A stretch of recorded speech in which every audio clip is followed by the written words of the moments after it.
Conocer el pasado siempre es interesante y a eso es lo que llamamos la historia. Quienes cultivan la historia son los historiadores, que son maestros de historia y son además difusores de los conocimientos históricos. Hoy creo que por segunda vez o tercera vez tengo conmigo a uno de los historiadores, digamos, del momento, el profesor Alejandro Paulino Ramos, a quien mi generación conoce bien porque casi todos los vimos en la UAS, en la Biblioteca Central de la Universidad Autónoma de Santo Domingo, donde recibíamos su servicio siempre muy buenas atenciones. Pues el profesor Paulino Ramos es profesor universitario, es historiador, también tiene una maestría en historia del Caribe y bueno, se ha dedicado a seguir buscando documentos, a hacer anotaciones y a escribir libros. Creo que este que tengo en mis manos es el número 15 y tiene otros donde él es coautor, pero el autor directamente, según lo que contamos, este es el número 15. Escribir 15 libros es como para uno ya colgar la maquinilla, la computadora, el bolígrafo y ponerse a disfrutar de los nietos. Pero ocurre que el profesor Alejandro Paulino Ramos sigue investigando y sigue dándonos sorpresa agradabilísima como esta de la que vamos a hablar hoy, la Revolución de Abril de 1965 en el periódico Patria, que era el único periódico de la Revolución de Abril de 1965. Les invito a que nos acompañe a esta conversación que tiene el propósito de que el profesor nos diga cómo hizo este libro y qué le inspiró a hacerlo.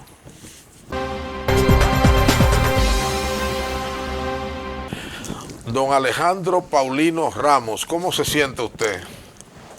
Acompañado de un buen amigo, mejor que nunca. ¿Se ve bien? Gracias, gracias. ¿Se ve en salud? Y joven. Muy joven. Muy joven. 74 muy joven. años, no, casi. Pero usted es un niño, porque ahora que estamos esperando esa nueva medicina y lo que tenemos que hacer es conservarnos lo más saludable posible para ver si nos reciclan.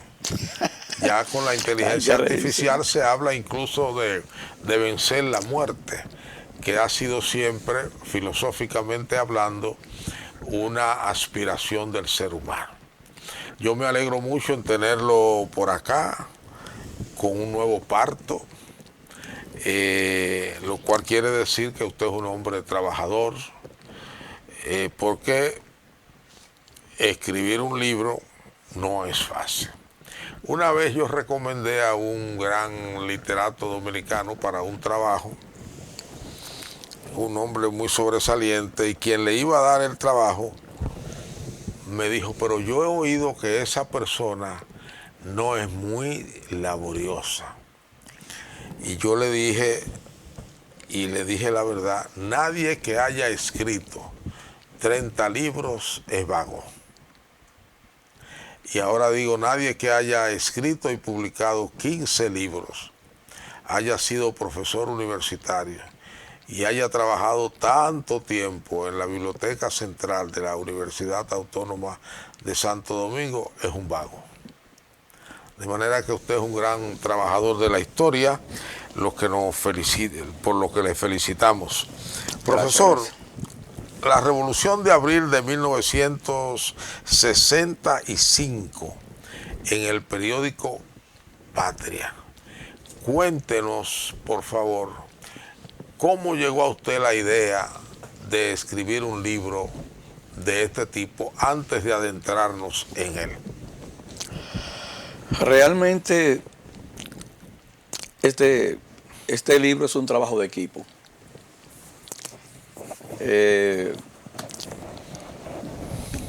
Hace 60 años que pasaron después de la revolución. Casi nada. Estamos conmemorándolo ahora. Uh-huh. Cuando se dio ese acontecimiento, yo tenía más o menos 13 años y unos cuantos meses. Ya.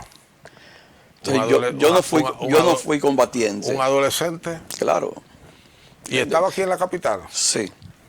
Yo no fui combatiente, yo no tiré una piedra, pero yo viví la Guerra de Abril como un espectador. Exacto.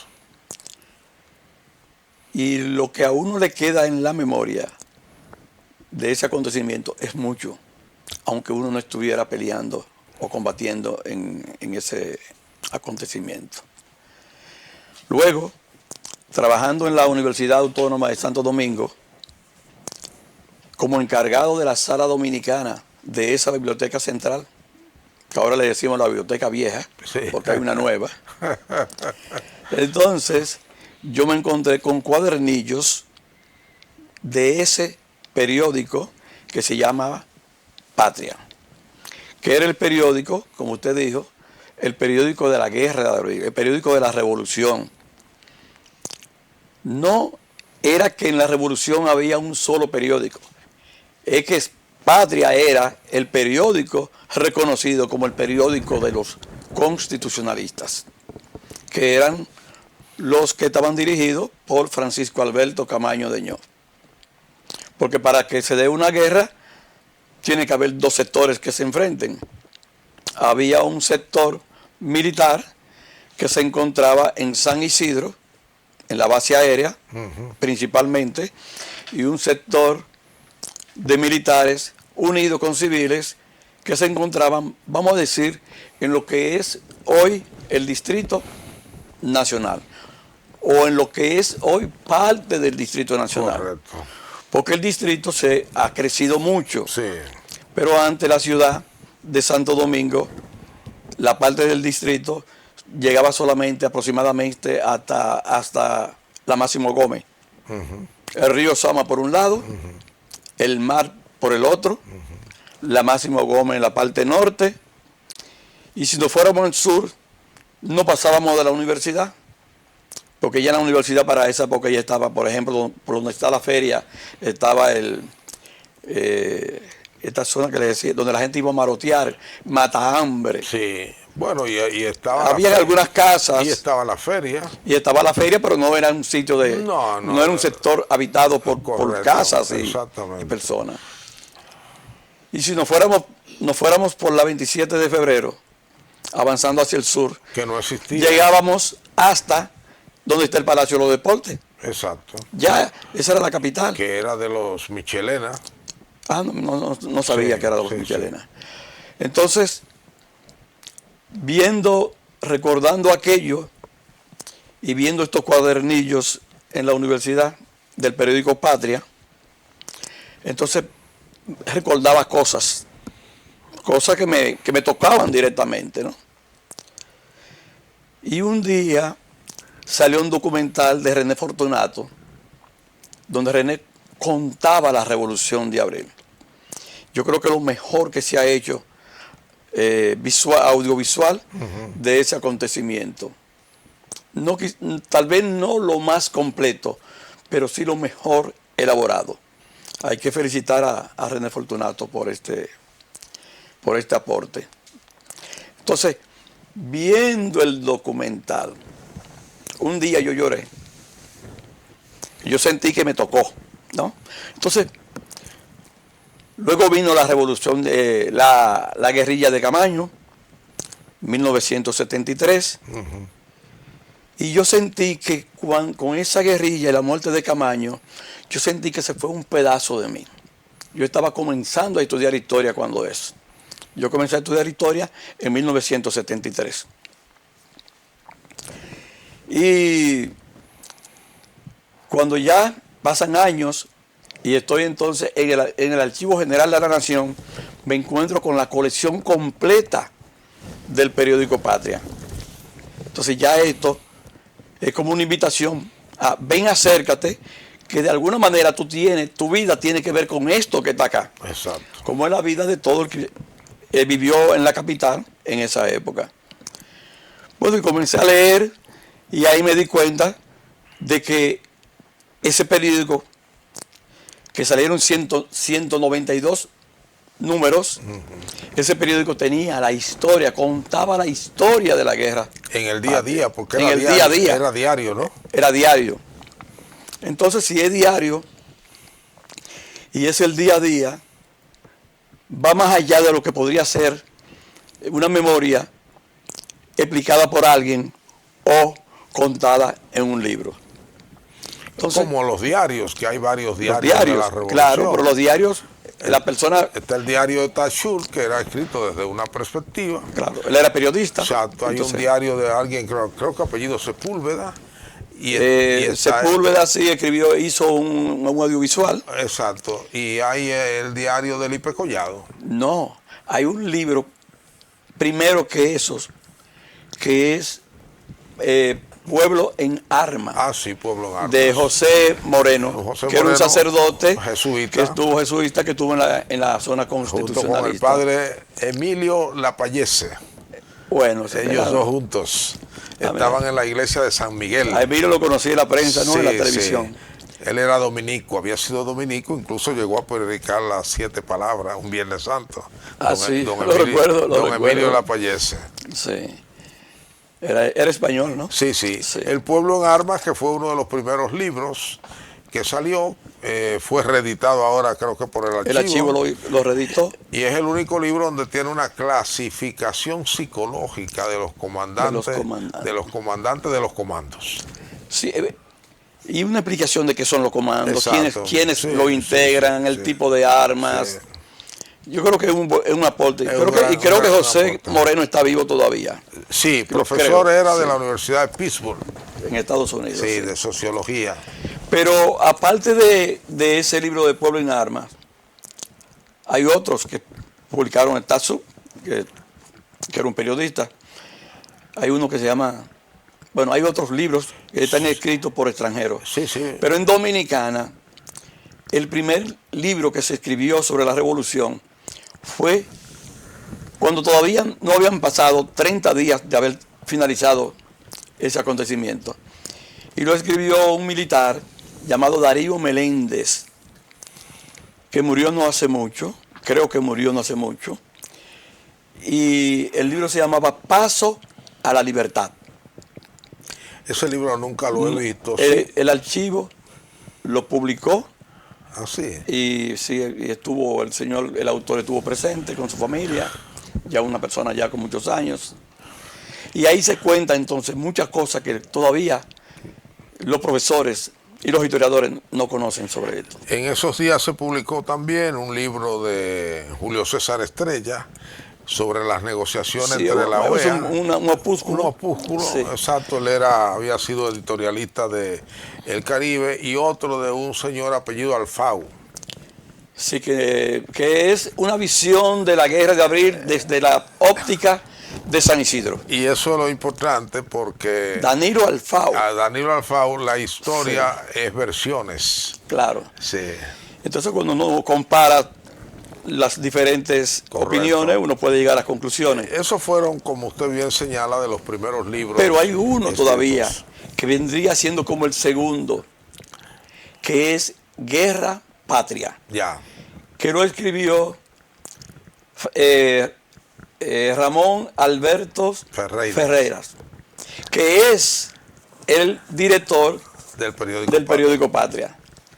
Entonces muchas cosas que él cuenta en ese libro, que creo que salió en 1966, muchas cosas son o aparecen en el periódico Patria. Ya. Claro que hay una diferencia entre lo que él dice y lo que está planteado en este libro. Porque esta es una compilación, una antología del periódico Patria. Mientras que el libro de él, Guerra Patria, es su visión de lo que vio. Pero él era el director del periódico Patria. El Chino Ferreira. Chino Ferreira, muy conocido por todos nosotros, un hombre que escribía un libro en una noche.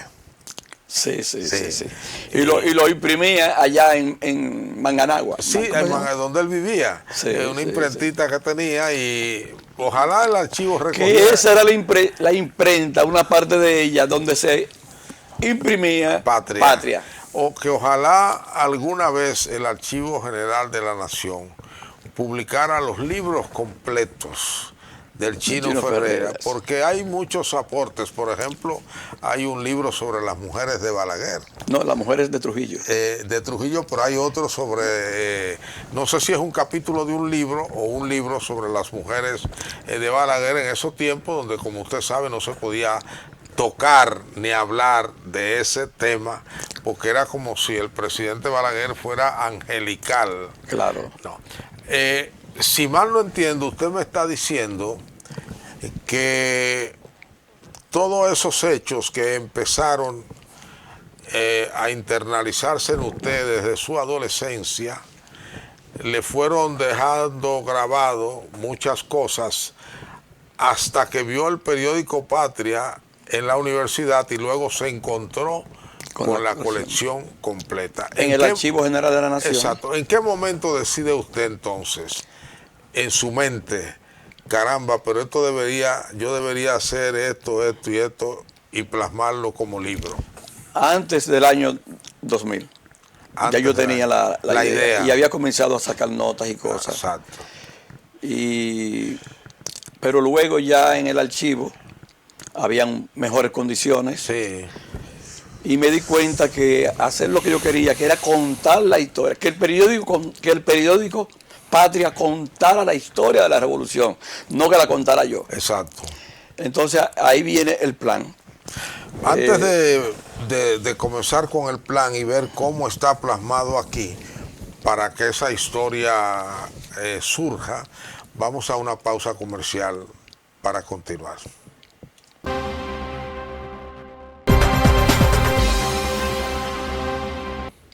Vamos a continuar esta entrevista con el profesor Alejandro Paulino Ramos, historiador, autor de unos 15 libros y coautor de varios más, y quien ha entregado este libro del cual él es el editor, La Revolución de Abril de 1965, en el periódico Patria, que era el periódico de la Revolución de Abril de 1965 en la versión constitucionalista. Exacto.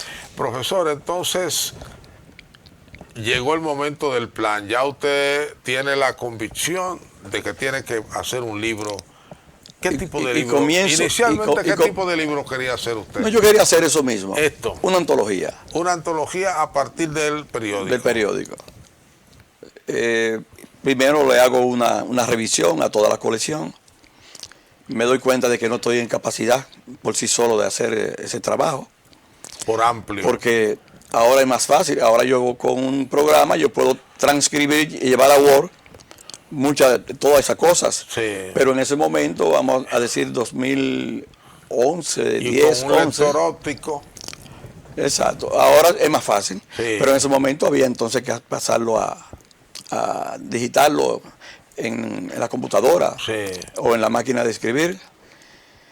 Entonces le hice... Los apologistas de la inteligencia artificial dicen que pronto llegará el momento en que usted pensará, yo quiero pasar a la computadora esta página 247 con este poema. ¡Pran! Ya va a aparecer. Y como no tiene que pensarlo mucho, la inteligencia artificial te lo escribe y te pone ahí mismo aparece. Sí. Es muy posible. Bueno, usted me decía entonces. Le decía entonces que le hice el planteamiento al doctor Roberto Casá, director del Archivo General de la Nación, y él lo vio que era positivo. Es una idea muy creativa, déjeme decirle. Muy creativa. Yo pensaba que no, yo lo veía como algo... Porque pocas veces uno ve eso. Yo conocí en España un libro que no lo compré, con una antología de portadas del periódico ABC, que era el periódico de la Corona. Y el doctor Leonel Fernández me regaló un libro bastante amplio con una selección de portadas del New York Times. Eso es lo más cercano a esto que yo he visto. No, por eso yo creo que lo vi una vez, pero no. Por eso me parece esto tan creativo. Pero aquel que usted me dice, portada, Portadas nada mientras más. que son portadas, Sí, no sí, todas, exacto. sino que son textos por temas. Por ejemplo, Pero en orden cronológico le pregunto. cronológico, claro. Exacto.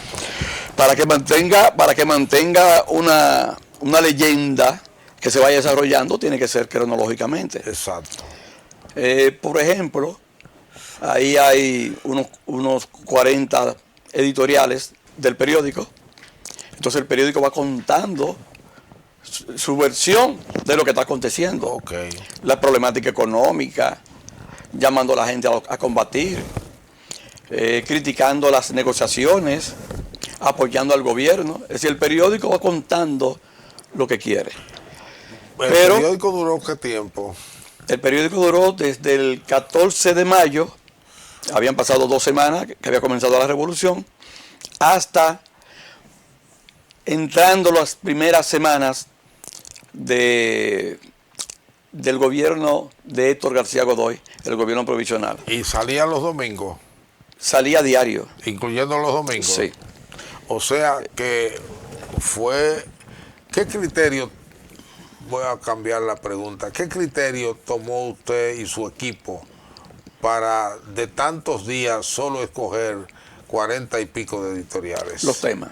Los temas. Sí. Habían temas que yo lo veía que no tenían, para mí, no tenían tanta importancia Ya. para ser incluidos. Pero habían temas que sí que no se podían dejar. Sí. Habían algunos escritos que eran muy cargados de ideologías, Ok. hablándome de feudalismo. Usted buscaba hechos. No, hechos y que tuvieran vinculación con lo que estaba aconteciendo. Correcto. Entonces, un buen editorial sobre las negociaciones, que dijera quién estaba en las negociaciones que se estaba planteando, pues entonces ya eso era un aporte. También, especialmente después de los temas, yo pensé que era importante presentar los diferentes aspectos en que estaba organizado el gobierno constitucional. No es lo mismo Que no solo el era gobierno, lo bélico, ¿verdad? sí, claro, pero No también solo era lo el bélico. gobierno, Exacto. que tiene leyes, Correcto. que tiene, habían otras cosas que no eran solamente la guerra. Por ejemplo, los deportes, La vida cultural. la vida cotidiana, la cotidianidad, la vida cultural. Que está muy presente ahí. Yo le dediqué un capítulo a lo que es el Frente Cultural Constitucionalista, donde estaba este pintor, como le llamábamos, Silvano Lora. Silvano Lora, que era el principal, digo yo, de ese Frente Cultural. Que no era un comando, para mí no era un comando, Ya. era un frente, porque ahí participaban muchos comandistas que estaban entonces en el comando del 14 de En junio, en el distintos comando del comandos. MPD. Pero, sin embargo, ese Frente Cultural llenó un espacio durante la Revolución de Abril. También le dedico Exhibían películas, obras de teatro. hacían lectura de poemas, Interesante eso. Ahí solo faltan los hicieron amoríos. exposiciones de pinturas, Solo los amoríos. exposiciones de caricaturas. Usted oye, solo los amoríos y los matrimonios que se dieron faltan ahí. Bueno, hay fotografías que eso no aparece aquí, lo que voy a decir ahora. Pero, por ejemplo, está el matrimonio de Onelio Espaillá, Sí. cuando se está casando, Sí que desfilan desfila con sus armas en la mano, correcto. y la esposa vestida de blanco. en un jeep. Entonces esas fotografías son clásicas, ¿no? Sí. Eh, No, y se gestaron muchos matrimonios y Claro. los viagos importantes ahí. de los líderes, Sí, muchos se casaron ahí, o se enamoraron estando en la revolución. Exactamente. Unos se enamoraron y otros se casaron. Yo conozco unos cuantos, no voy a mencionar los nombres para no. Bueno, pero tampoco Pero- ellos no se sentirían mal. No, pero a veces no uno no está autorizado, Ya. pero sí lo de Onelio sí fue una Y don fotografía. Onelio Espaillat. Onelio Espaillá sobre un jeep de esos que le habían quitado a los americanos, Sí. sobre el jeep con una ametralladora Y la esposa vestida de blanca con su corona, con un revólver en la mano. Así mismo. ¿No? Y los amigos todos armados detrás. Era algo bonito. Sí, sí, bueno, propio de una guerra, ¿no? Sí, sí. Sí, sí. O propio de la cotidianidad. Ya. Porque en ese momento no se estaba combatiendo. Tal vez 2 o 3 días después, Cornelio Payá estaba entonces peleando Exacto, en una trinchera. Exacto. Realmente era fue un acontecimiento muy... lo más importante de los dominicanos en el siglo XX, en términos históricos. El valor que uno le ve a este texto, así rápidamente también, es que todo el que no ha tenido la posibilidad de leer el periódico Patria, que creo que son muy pocos los que lo han leído, la colección completa, y todo el que no tenga una visión cronológica de lo que fue la Guerra de Abril, a través de este texto puede acercarse. Yo creo que sí. Con cierto sentido de holístico, como se dice ahora, de totalidad a lo que fue la guerra. Cómo empiezan las primeras escaramuzas, cómo el pueblo fue adquiriendo armas, cómo se organizan los comandos, etcétera, etcétera. Porque a decir verdad, sobre la Guerra de Abril faltan muchas cosas que decir, porque hasta ahora casi la mayoría de los textos se han hecho desde una perspectiva generalista, sin entrar mucho en los detalles, a no ser el detalle de la negociación, que es el más trabajado por casi todos los que han escrito sobre la Guerra de Abril. Así es. Realmente yo creo que se puede tener una idea, como usted dice, total, general, Sí. de lo que fue el acontecimiento, con una observación. Como el periódico comenzó el día 14 de mayo de 1965. Y la revolución. Entonces, las primeras semanas que tienen que ver con las batallas del Puente Duarte, Sí. que tienen que ver, por ejemplo, con la toma de posesión de Camaño, que fue a principios de mayo, no van a aparecer. O la toma de la fortaleza Osama por los constitucionalistas, eso no va a aparecer. Bueno, ahora, a partir del 14 de mayo, sí van a aparecer cosas como ese intento de extender la revolución hasta los pueblos, como es el caso de San Francisco de Macorís, que hay una buena documentación, porque es uno de los hechos poco conocidos. Exacto, de ese acontecimiento. el intento de extender la guerra Sí. hasta San Francisco, como aquello fracasó, ¿no? Claro, murieron, se hablan de 60 o 80 personas. Yo Sí. realmente no tengo la idea exacta de cuántos fueron. Además de que las armas nunca llegaron donde tenían que llegar. Y Hubo muchas fallas. además todo el mundo sabía que, yo dije todo el mundo, eso es mucha mentira. falla logística. Pero se sabía que ese acontecimiento tenía días más o menos casi exactos de cuándo iba a comenzar. Sí. Por ejemplo, yo estaba niño, me llevaron de aquí de la capital, corriéndole a la guerra, me llevaron a San Francisco de Macorís. Ah, sí. Entonces yo estaba en el barrio del Capacito, en San Francisco, Sí. cuando en las noches anteriores al día 25 de junio, que fue el día que comenzó la guerra en San Francisco, si se le puede llamar guerra a eso, Sí. ¿no? El intento de extenderla. Sí, el intento, que era la toma del cuartel de los militares, Correcto. del ejército. Y mi papá llegó a San Francisco como el día 22 a buscarme. ¿Por qué? Entonces yo no entendía. Ya él conocía. Ya él conocía lo que estaba pasando. ¿Y para dónde había se lo llevó? algo. ¿Para dónde se lo llevó? Entonces, si él me sacó de la capital para evitar la guerra, ¿por qué el día 22 o 21 me saca de San Francisco y me trae corriendo a la capital? Ah, bueno, pues lo trajo Me para trae acá. a la capital. Entonces, Era difícil de entender. porque de noche en San Francisco de Macorís habían siempre personas que hacían movimientos que ya anunciaban lo que iba a pasar. Sí. Algunos tiros, algunas bombitas, y ya se sabía. Y además que parece que en la parte constitucionalista, pues es claro que tenían que haber muchos espías. Sí, sí. Yo no sé quiénes, Exacto. no tengo el nombre de nadie, pero de seguro que había mucha vigilancia. Sí, era muy de todo difícil tipo. mantener bajo discreción un hecho Y así. participaron muchas personas de diferentes partidos, Correcto. militares, civiles, de izquierda, Entonces no era fácil que eso se mantuviera en silencio. La riqueza. Recuerdo un señor Sí.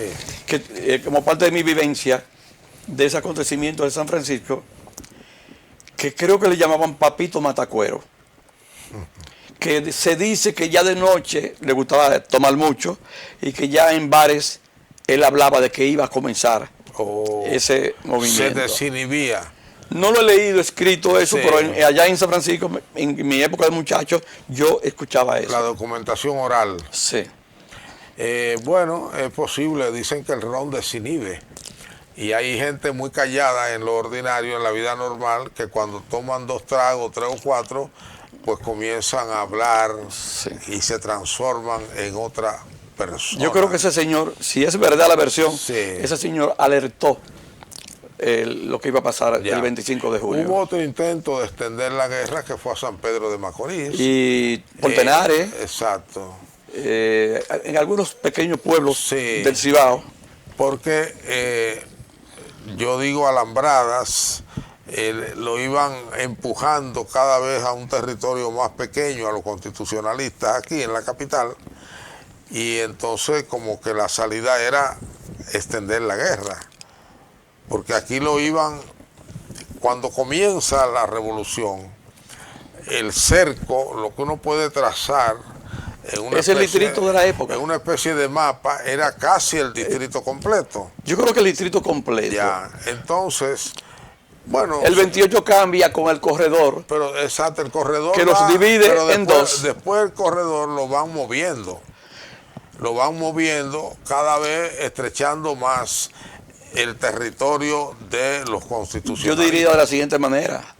Creo que en mayo 13 comienza la operación limpieza. En la zona norte, Ya los americanos, los soldados norteamericanos están aquí. correcto. Hay una relación de esos soldados norteamericanos con la Fuerza Aérea, con la base aérea de San Isidro, Con el gobierno de reconstrucción nacional. con el gobierno de Inver Barrera, de Sí. Reconstrucción Nacional. Llega el momento de la operación limpieza que comienza por la zona norte, Correcto. donde hubo muchos combates. Sí. Ahí estaba Porque un había señor, muchas unidades que no llamaban comando, pero eran unidades, armadas. estaban actuando como unidades Sí, de exacto. combate. Y ahí estaba uno que siempre lo recuerdo, aunque yo no estaba por ahí, pero por referencia, Cucuyo Báez. Cuyo va, ¿cómo no? Cucuyo Báez era de los comandantes Sí, sí, sí, sí. de los que luchó contra la operación limpieza, Exactamente. que tuvo un sitio, ¿cómo diríamos?, simbólico, Sí. donde se hubo muchos combates, que fue el cementerio, El cementerio de la de la Máximo Máximo Gómez, Gómez, donde sí, correcto. murieron muchas personas. Sí. Entonces, cuando se hace la operación limpieza, ya el grupo que está combatiendo al lado de Camaño, en esa zona, o se desarma y se queda ahí, o tiene que pasar a la zona donde se concentró lo que le llamamos entonces la Guerra de Abril. Entonces toda la parte norte dejó de ser Ya. zona constitucionalista. Podríamos decir entonces que se concentró de la 27, no existía la 27 de febrero, Sí. pero de la 27 de febrero, Villa Francisca, hasta el mar, hasta el malecón, incluyendo la zona colonial, un poco de Gascue, Santa Bárbara. Siempre he estado interesado yo por ese mapa, que alguien haga ese mapa. Yo tengo uno que hizo alguien que no sé. Porque es un mapa que se va moviendo. Como cuando en el campo, para que se entienda bien, usted va cambiando la empalizada. Y va Ahora la moviendo. pone aquí, después la pone aquí, después la pone aquí. Y hubo un momento en que prácticamente quedaron en la zona colonial. Rodeado de alambre de púa. Exactamente. Es decir, que no había forma de salir ni de entrar. No, estaban cercados. Realmente solo la voluntad, el deseo, el patriotismo mantuvo firme a los constitucionalistas, porque en una guerra estrictamente militar la hubiesen perdido de calle. Militarmente perdieron la guerra. Sí, Sí. sí. Bueno, yo tenía un amigo en Higüey que me decía, doctor Vega, los constitucionalistas ganaron la revolución. En el corazón de la gente. Entonces decía, pero mandan los del CEFA. Claro, así era. Vamos a hacer un segmento comercial para venir al último tramo, donde a mí me interesa que usted me siga diciendo algunas cosas más del libro y entremos, aunque sean unos segundos, a ver cuál es la relación que hay entre la historia y el periodismo, porque este es un libro de historia hecho a partir de una fuente, que es un periódico. Venimos a la última parte de esta entrevista con el profesor Alejandro Paulino Ramos, alrededor de su libro La Revolución de Abril de 1965 en el periódico Patria, que es su último libro. Él es editor de este libro y el profesor ha escrito 15 libros y ha escrito otros conjuntamente con otras personas. Aquí hay un aspecto amplio de la vida cultural, poemas que se escribían en ese momento y en esa circunstancia, el nacimiento del himno de la revolución, que es un himno bellísimo, escrito por Aníbal de Peña e interpretado por Aníbal de Peña. Y bueno. Y un coro donde estaban los solmeños. Oiga, ya estaban los solmeños. Los hermanos Pichardo. Los hermanos Pichardo. Sí, sí. Y usted quería decirme algo sobre dónde se peleaba, ¿no? Sí, para terminar la idea, ¿no? Exacto. Como estamos diciendo, que incluía más o menos lo que era el Distrito Nacional de la época, lo que es la parte norte de la capital, más la parte sur, así le decían. El sur del mar. El sur es llegando a Gascue, Malecón, zona colonial. Sí, sí. Pero se puede decir que en el país no se peleó. No. Eso que pasó en San Francisco de Macorís. Y luego en diciembre 20, por ahí cerca, lo que pasó en Santiago con la batalla del Hotel Matún. Y antes. Y ya había terminado la revolución cuando eso. En San Pedro. Hasta se llegó a asaltar un cuartel. Un cuartelcito de Ramón Santana. Exacto, que lo hizo su amigo Pérez Martínez, Macorís.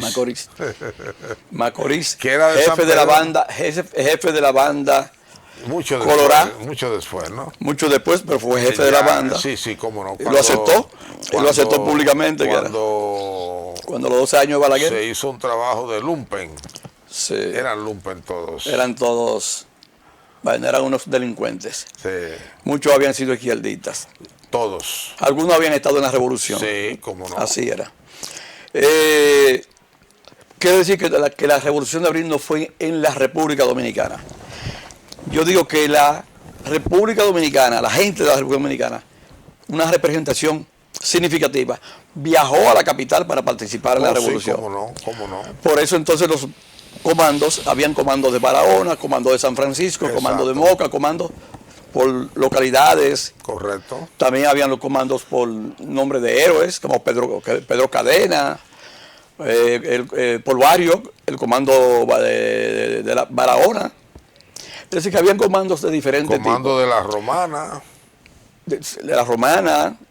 Bueno, pero en la capital solamente se peleó en la zona norte, la primera parte, sí, y la segunda, vamos a pensar que de junio en adelante, 14, fue 15. En la zona de Villa Francisca, zona colonial, y un poquito de Gascue, hasta la Doctor Delgado. Sí. Hasta la Doctor Delgado. Hasta el Parque Eugenio María de Hostos, donde estaba la Academia Militar Constitucionalista, que era donde adiestraban los jóvenes que no sabían combatir. Sí. Pero Villa Duarte, Los Minas, en Sancho Sama, Villamella, La Victoria, lo que le llamamos ahora Santo Domingo Norte, no se peleó. Correcto. Tampoco se peleó en la zona que ahora le llamamos Santo Domingo Oeste, porque no existían esos barrios. Eso no existía. Y en lo que es ahora esta zona que nos lleva a la avenida Luperón, tampoco. La capital era pequeña. Muy pequeña. Y la población no llegaba creo que a los 2 millones de personas. Lo que le dio, bueno, primero el motivo era muy importante, por primera vez en América Latina se levantaba, vamos a decir, como se ha dicho siempre, un pueblo, a reclamar la reposición de un gobierno que había sido sacado del poder, claro, como fue un el golpe gobierno de, del golpe de profesor Estado. Juan Bosch, y luego que se convirtió ya en un movimiento patriótico con la intervención norteamericana, que le dio un matiz y una expresión que lo fue así de la lucha de la Guerra Fría entre el bloque socialista y el bloque capitalista, porque lo que motorizó la intervención fue la creencia del establishment norteamericano de que esto sería convertido en una segunda Una Cuba. segunda Cuba. Y se dice, y yo lo creo, de que los constitucionalistas ganaron la revolución hasta que llegaron los americanos. Ya. O sea, hasta el día 28 de abril de 1965, las fuerzas de Camaño tenían el control del movimiento. Ya los militares de San Isidro, como le decíamos los reaccionarios. Sí, cómo no, cómo no. Y a los otros le decíamos los rebeldes. Sí, y la prensa internacional llamaba a aquello el ejército regular. Exacto. Profesor, era un lenguaje de la época, ¿no? Exactamente. Entonces ya ellos estaban entre bandadas. Sí. Pero llegó la invasión y aquello fue un refuerzo que bueno, ya no se podía, ya el movimiento no podía triunfar. No, y todo pasó a ser dirigido de aquel lado por el imperio. Ya ellos eran los que decidían la táctica, la estrategia, los armamentos, colocaban francotiradores en lugares que ellos decidían. Y bueno, lo otro eran... Y vinieron países, y vinieron fuerzas militares de otros países que no eran Estados Unidos, poco a posteriori, que vinieron a para ayudar. justificar todo. Formaron la Fuerza Interamericana de Paz. Así es, la famosa FIP. La FIP. Profesor, usted es un gran conocedor de la Guerra de Abril, por lo que me está demostrando. Qué bueno que así sea, porque es un acontecimiento que todo cambió la vida nacional, como cambió la vida nacional la intervención del 16 al 24. No hay duda de que aquí se mantuvo una especie de lo que entonces los estudiosos llamaban una democracia tutelada en este caso por los Estados Unidos.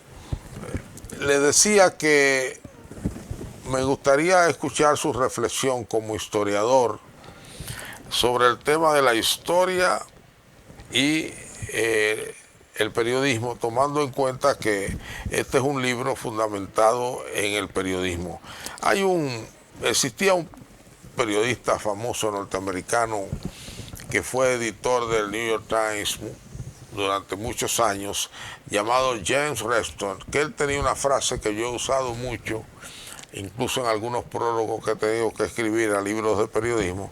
Él decía: los periodistas escriben el manuscrito, esa no era la palabra que él usaba, el borrador. Los periodistas escriben el borrador de la historia. ¿Qué relación ve usted entre el periodismo y la historia?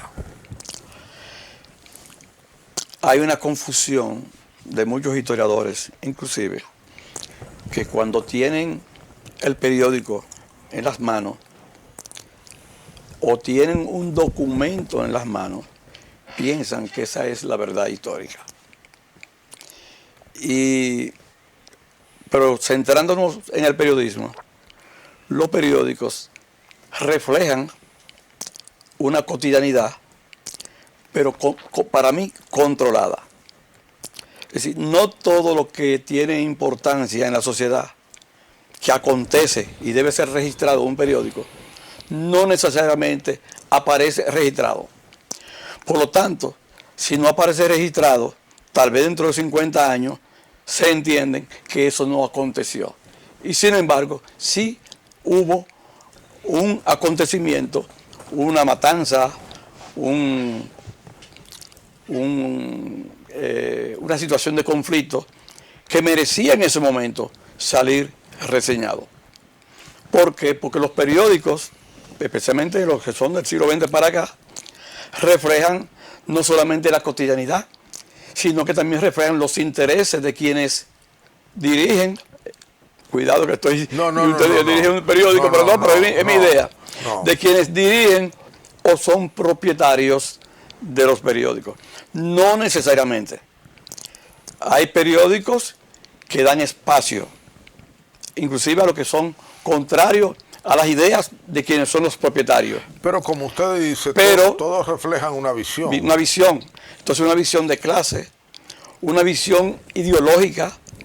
No es lo mismo un periodista haciendo un borrador de un acontecimiento donde hay una protesta obrera, hoy que estamos a 1 de mayo, no es lo mismo que lo haga uno de ideas socialistas a que lo haga uno de ideas, vamos a llamarle conservadoras. Pero eso se resuelve, profesor, como resuelven ustedes la historia. Usted no puede escribir la historia basándose en una sola fuente. Usted tiene que recurrir a varias fuentes. Sí, pero recuerde que el que está haciendo... En los periódicos se recurre a varios diarios. Por ejemplo, si usted escribe la historia de República Dominicana del 66 en adelante, solo leyendo el Listín Diario, va a tener una versión. Pero si solo lo hace leyendo el Nacional de ahora, va a tener otra versión del mismo totalmente hecho, diferente. Del mismo hecho. Exacto. Entonces, ¿qué es lo que hace usted? Que consulta los dos diarios. Lo mismo que hace el historiador con las versiones. Pero ¿qué pasa? Que una de la versión la está redactando alguien que tiene una ideología y unos intereses de clase. Todo el tiempo. Y entonces eso se va a expresar en el periódico. Sí. De alguna manera. Y en el documento también. Y si entra en contradicción muy profunda con los que dirigen el periódico o con los intereses, con los dueños, posiblemente, si la contradicción es muy fuerte, tal vez no pueda salir. Pero eso se salva con un periódico de una visión diferente. Bueno. Como le decía en el Listín, usted salva la visión del Listín o la complementa con la visión del Nacional. Por ejemplo... Que era la oposición al régimen de Balaguer. Sí. Por ejemplo, yo les recomiendo a mis estudiantes. Yo imparto docencia a los estudiantes de grado de la Universidad Autónoma y también a estudiantes de la maestría de Historia de la universidad.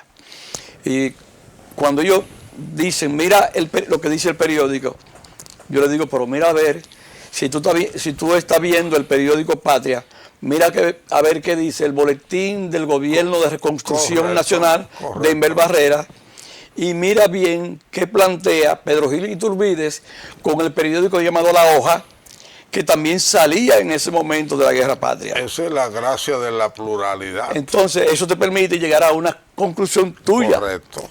Pero existe una costumbre entre muchos historiadores dominicanos que cuando tienen un documento en la mano, dicen que esa es la verdad porque eso lo dice el documento. Bueno, ese es el mismo error que se incurre. Eso es mentira. Si se escribe la historia con la versión de un diario. De un solo diario. Por ejemplo, el que lee esto tiene que saber que esta es la versión del periódico gobierno constitucionalista.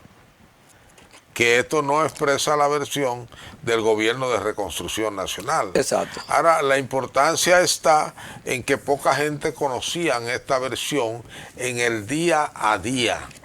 De lo que pasaba dentro de la sola constitucionalista. Bueno, y es probable que le llegaran algunos reportes de Jimaní, de La Vega, de La Romana, y salieran aquí bajo la pintura constitucionalista. Eso... Yo creo, profesor, que es un viejo problema que ustedes los historiadores llaman epistemológico, que va a sobrevivir siempre, y creo que ustedes han encontrado una manera sabia de subsanar en la medida de lo posible ese tema, y es recurriendo a distintas versiones sobre el mismo hecho, y esas versiones vienen, como dice usted, de distintas fuentes. Yo creo que ahí está la clave. Mientras más fuentes tú manejas que sean contradictorias, más te acerca a la verdad. Pero creo que el periodismo, los periódicos, los medios en general, ofrecen una mina de datos que hay que poner en una criba, que hay que limpiar, que hay que ponerlo en contexto para darle sentido y, como hacen los antropólogos, compararlo con otros datos del mismo periodo, pero escrito, como usted ha señalado, en perspectiva diferente, y eso nos va a ayudar a aproximarnos un poco a lo que fue verdadero. En eso caemos en la ética del historiador. Correcto. Usted tiene que buscar la verdad. Así. No importa de qué lado la estén planteando. Bueno, ahí usted ha planteado un tema que lo tocaremos en otro espacio muy espinoso y que se ha estado dando en el país en los últimos tiempos, que es cuando el historiador está haciendo un trabajo que se lo está pagando a alguien en particular. Si va a reflejar las cosas como son o si va a reflejar las cosas de acuerdo a los intereses de quien le está pagando la investigación. Ese es un problema muy serio. Ese es un problema que se resuelve también con un poco de ética, ¿no? Por eso lo menciono, porque usted habló de la ética, que es muy importante en todas las áreas de la vida. Como dicen ustedes los intelectuales, es transversal a todo. Y los historiadores tienen un problema más serio cuando están escribiendo de algo que aconteció recientemente. La historia contemporánea es muy difícil para los historiadores, porque, como decíamos ahorita, a veces tenemos que callar nombres. Bueno, pero los historiadores dominicanos callar situaciones, han resuelto eso fácil. Compromisos.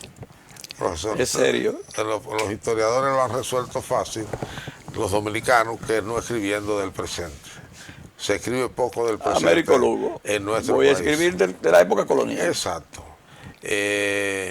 Bueno, incluso la UAS era muy dada antes, cuando hacía investigaciones históricas, a meterse en el pasado y un poco como obviar el presente. Profesor Alejandro Paulino Ramos, le estoy muy agradecido y le felicito por este libro. Y siga pariendo libros. Y gracias a usted, porque siempre me trae, cuando sale mi libro, usted siempre me trae por acá. Vale la pena que todos conozcamos los buenos aportes que usted ha hecho al conocimiento de la sociedad dominicana, para que podamos construir en el futuro una mejor sociedad. A ustedes, gracias por igual. Nos vemos en el próximo programa.